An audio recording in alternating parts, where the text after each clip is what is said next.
Namaskara everyone. Welcome back to Fun Collective with Professor Namya, your go-to space for making complex engineering topics simple, practical, a little bit fun.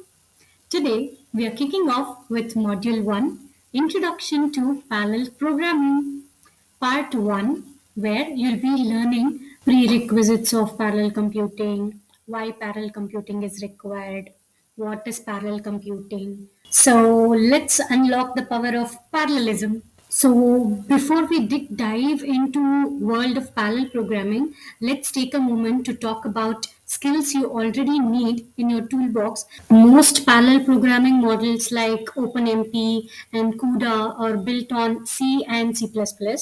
If you can write a loop, manage pointers, and build a basic program, you're good to go.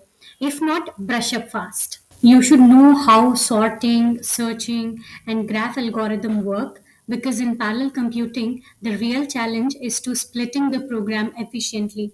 Basically means you should know how to break down the problem. Familiarize yourself with arrays, stacks, queues, trees, and graphs concepts because this is essential for memory efficient parallel programming concepts. Understanding how a CPU works, pipelining, caches, memory hierarchies, and instruction level parallelism will help you grasp why certain parallel models behave, why they do.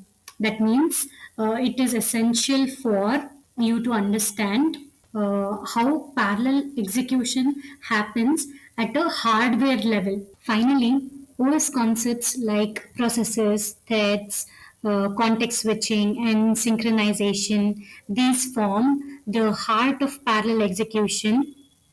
If you have heard of semaphores or deadlocks, you're on the right track and you will be learning parallel computing easily. Now that we have got our base strong, let's move on to the core concepts of parallel programming. In the introduction, we'll understand why parallel computing became so important. From 1986 to 2003, computer speed increased really fast, almost 50% every year. Just upgrading hardware made everything faster. Because imagine the supercomputers that you have seen was very huge. The older ones was very huge, nearly the size of a room that you are sitting right now, right?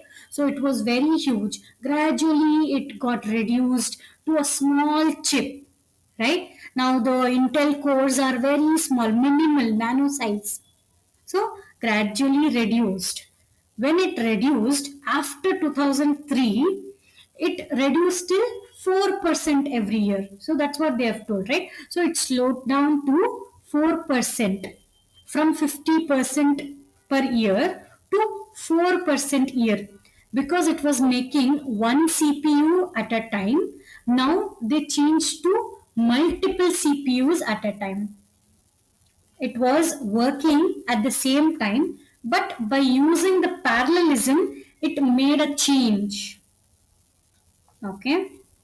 Instead of using one super CPU, we started using many CPUs at the same time. That is simultaneously, we'll be using cores, right? So different multiple processors at the same time.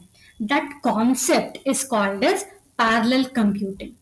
Parallel computing helps us to finish the tasks started that in a faster way, solves bigger and complex problems like AI, weather forecasting, gaming, everything easily in a fraction of a second.